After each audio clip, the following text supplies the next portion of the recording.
what should quantum activism do in connection with religion and spirituality?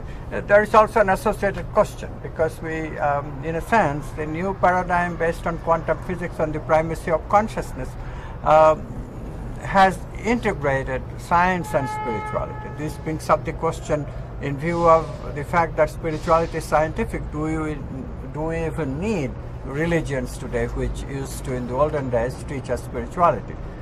Both questions can be addressed simultaneously. The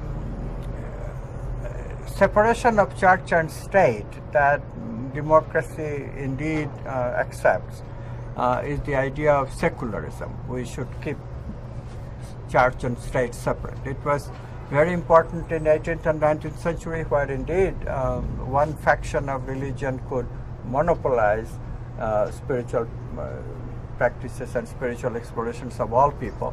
And of course the idea is that people are different. We need a multiplicity of practices for satisfying the spiritual needs of all people. So we created this idea of secularism.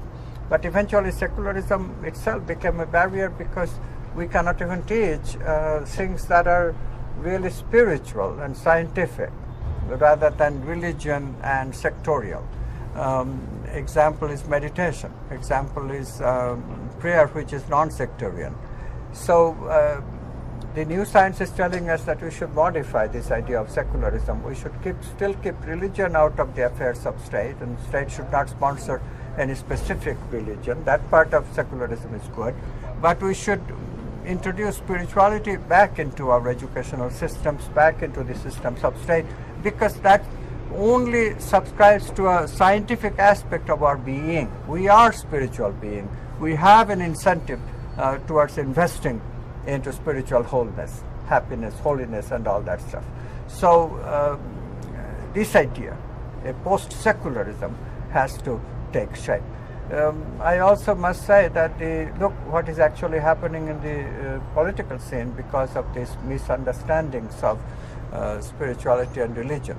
What is happening is that scientific materialism has made quite a substantial part of the society into atheists, because they believe in the supremacy of matter and primacy of matter. So naturally religions have become very defensive, and they have gone back to their fundamentalist roots, and these roots are archaic.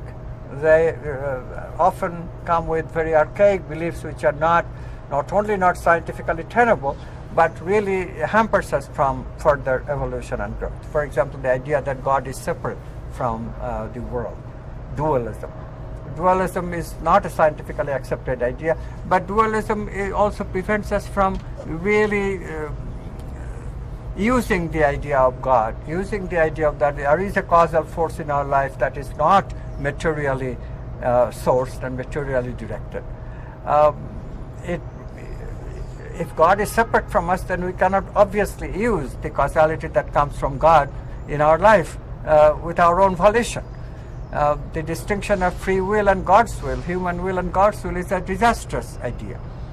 So the new science tells us that there is only one source of free will. You can call it God if you wish, but in the new science we call it non-local consciousness. The idea that there is, besides the individual ego consciousness, which is very local, very signal-oriented, there is a consciousness, an ordinary state of consciousness where we don't need signals to communicate.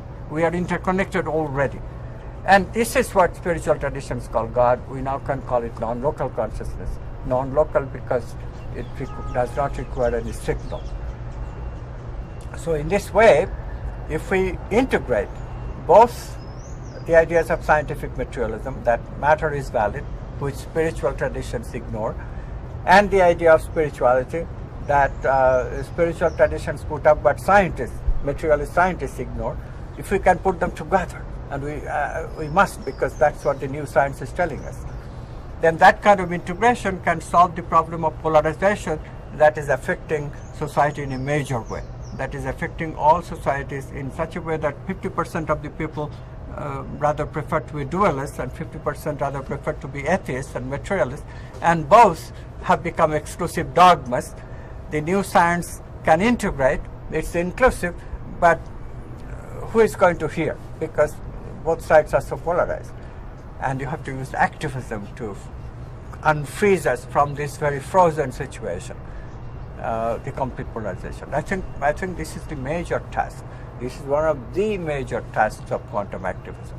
We have to bring the message of the new science to both camps and let them see that indeed we don't lose anything. Both sides are included. There's nothing to lose and everything to gain. But we have to be patient in the process. We have to use means in such a way that they're compatible with our end objectives. And this is what quantum activism tries to do.